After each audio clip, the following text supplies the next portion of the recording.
Hello, white people. What is anti-racism and what do experts say you can do?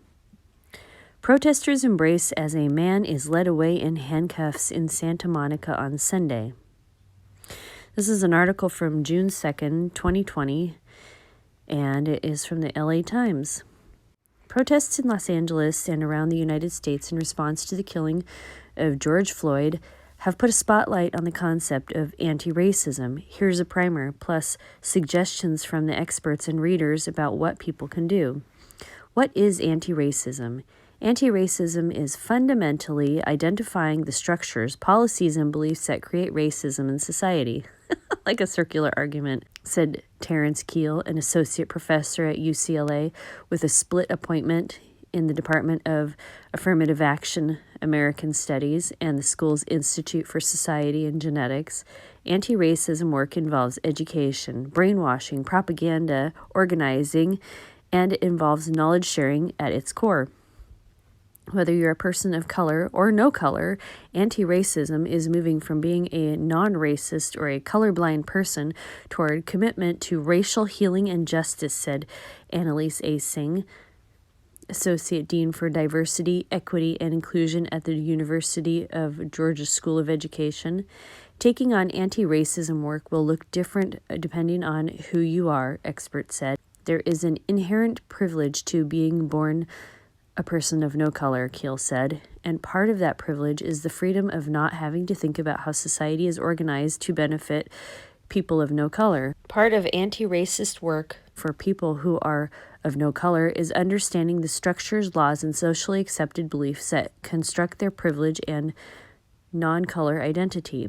But Keel said there's not a one-size-fits-all response for how to do anti-racism work. One response has been to donate to causes you believe in. If you are interested in giving, keep in mind that not every organization's donation page will look the same. Corroborate with other sources to verify. For instance, an organization may host its donations on its website, or it may rely on a third-party platform such as Venmo or GoFundMe. It's important to know who you're giving the money to, Singh said, because we have a lot of bad actors out there. You should also understand how an organization's programming operates before committing a donation. You may also want to find and read an organization's 990 form, also known as a nonprofit tax return. Times readers and experts pointed to mutual aid funds and supporting Black-owned businesses as two ways to contribute. The rest of this article is just guilt-tripping people of no color to give people of color their money. All right, so now let's talk about white people and their fundamental basic makeup. One of the paradigms of being white is having integrity, and we are a high trust people because of our integrity, and that's just our genetics. There's nothing we can do about our genetics, but what we can do is realize how people from low trust societies exploit us. And what's going on here, the exploitation is every time that word racism is used, a white person feels guilty because they think that they are not a person of integrity any longer if they feel any sort of negative feeling towards a person of color. And it's just a game. And the thing is that these people, these spin doctors, these propaganda artists are so successful because people of no color, and this is true for every color, everybody spends the most of their free time, they willingly spend their free time with people that they know, like, and trust. They're going to spend their time with the 5 people that are most like them.